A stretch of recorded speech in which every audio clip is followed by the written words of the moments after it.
Hello friends, आज class 10th NCERT book maths जो प्रश्नावली 1.1 से संबंधित जो क्वेश्चंस विषम पूर्णांक से संबंधित क्वेश्चंस रह गए थे उसके संबंध में आज बात करते हैं। तो यहाँ पर एक क्वेश्चन लिया गया, दर्शाइए कि कोई धनात्मक विषम पूर्णांक 6q + 1, 6q + 3 या 6q + 5 के रूप का होता है। यानी इस तरह की संख्या को हम लोग देखेंगे आज सवाल को। पहला सवाल सॉल्यूशंस में क्या हो जाएगा, अगर देखा जाए तो सबसे पहले यहाँ पर हम लोग मानेंगे यहाँ पर कि यहाँ पर 6 के ग्रुप में है, तो यहाँ पर एक अलग मान लेंगे। एक विषम धन पूर्णांक है जो अगर सम कहेगा तो सम मानेंगे, विषम कहेगा तो विषम मानेंगे। पूर्णांक है जो 6 से बड़ा है, यानी 6 लिया गया तो 6 से हम लोग क्या मानेंगे, बड़ा मानेंगे। 6 से क्या है, बड़ा है, 6 से बड़ा है। और यहाँ पर एक दूसरा पूर्णांक मानेंगे और b एक धन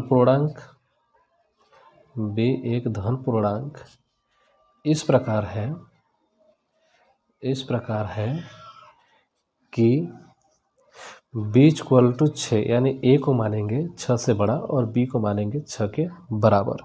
तब यहाँ पर हम लोग युक्ल विभाजन विधि से हम लोग जानते हैं, जैसा कि आप लोग को अगले वीडियो में देख लिए होंगे। युक्लिड विभाजन प्रमेयिका से यहाँ पर हो जाएगा a = bq + r, जो कि हम लोग का a क्या हो जाएगा, भाज्य हो जाएगा, b क्या होगा, भाजक, q भागफल और r यहाँ पर क्या होगा, शेष फल होगा। तो यहाँ पर जो b की वैल्यू क्या माने थे, 6, तो यहाँ पर हम लोग b की वैल्यू क्या रख देंगे, 6। तो a = आ जाएगा 6q + r, क्या आ जाएगा, a = 6q + r। और जहाँ पर क्या देंगे, b = क्या है, 6 है, यानी b = क्या यहाँ पुट किए हैं, रखे हम लोग 6 रखे हैं। तो r के संभव मान क्या क्या हो सकते हैं, अगर तब हम लोग कह सकते हैं जो r के संभव मान होंगे, r का मान क्या होगा, 6 से कम होगा। जाहिर सी बात है, अगर यहाँ पर 6 है तो 6 अगर विभाजित हो जाएगा, 6 से कम रहेगा तो विभाजित नहीं हो पाएगा। तो 6 से क्या होना चाहिए, कम होना चाहिए, 6 से कम होना चाहिए, यानी जो वैल्यू है यहाँ पर क्या होनी चाहिए, 6 से कम होनी चाहिए, 6 से कम होनी चाहिए। तब r के संभव मान कौन कौन से हो पाएंगे, तब r के जो संभव मान होंगे, संभव मान क्या क्या होंगे, 6 से कम। यहाँ पर r की वैल्यू 0 भी हो सकती है, 1 भी हो सकती है, 2 भी हो सकती है, 3, 4 और 5। इसके अलावा अगर 6 लेंगे तो 6 के बराबर आ जाएगा। तो यहाँ पर 6 से कम बोला गया तो 6 के बराबर नहीं लेंगे, यहाँ पर 6 से कम ही वैल्यू लेंगे, ठीक है। तब यहाँ पर हम लोग क्या रख सकते हैं, तब यहाँ पर जो युक्लिड विभाजन से हम लोग a = लिखे थे 6q + r, इसमें सबसे पहले क्या पुट कर सकते, 0 पुट करेंगे। 0 पुट करेंगे तो क्या मिलेगा, a = मिल जाएगा 6q + 0 मिल जाएगा। दूसरा वैल्यू a = 6q + 1। अब r की वैल्यू 5 तरीके से रखे हैं, तो 5 तरीके से आप रखते चले जाइए। 6q + क्या हो जाएगा, 2 हो जाएगा। a = 6q + 3 हो जाएगा। फिर a = 6q + 4 हो जाएगा। a = 6q + 5। यहाँ पर जितना मान हम लोग का आया था संभव मान, वो पूरा संभव मान हम लोग क्या करेंगे, यहाँ पर r के स्थान पर रख देंगे।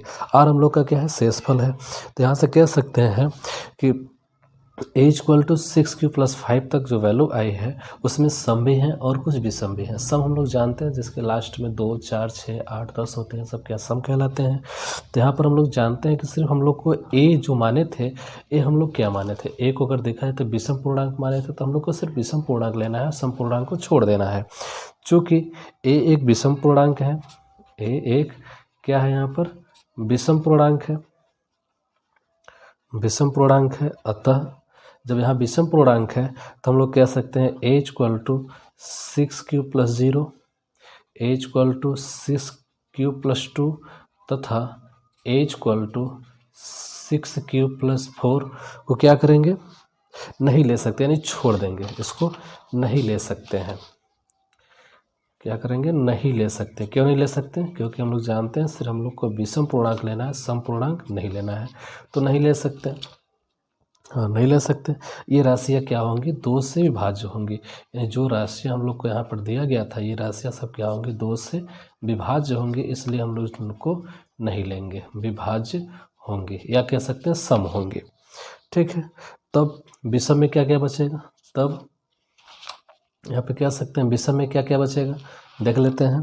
तब विषम संख्या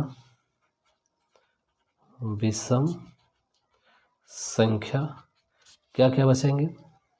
अगर विषम संख्या की बात करें तो a बचेगा 6³ + 1 और 6³ + 3 और तथा बचेगा यहाँ पर 6³ + 5 यानी a और a = 6³ + 5।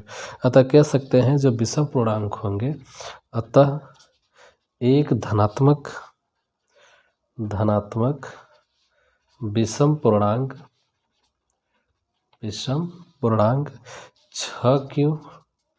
+ 1, 6³ + 3 तथा 6³ + 5 के रूप का होगा।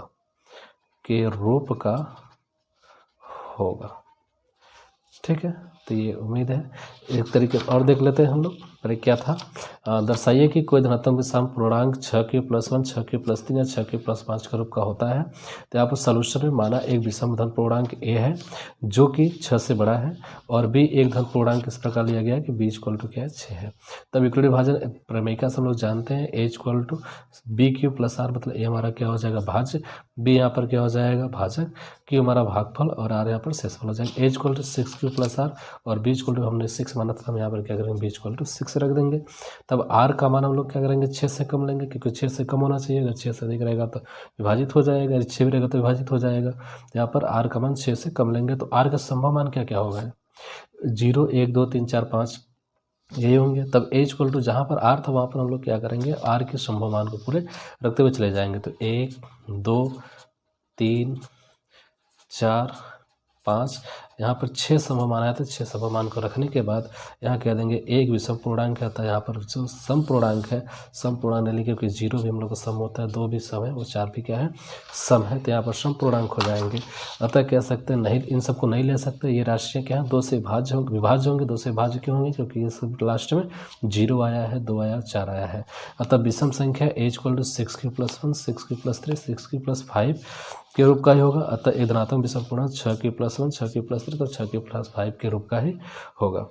ठीक है, उम्मीद है वीडियो पसंद आया होगा, तो लाइक शेयर कमेंट्स जरूर करें। थैंक यू, धन्यवाद।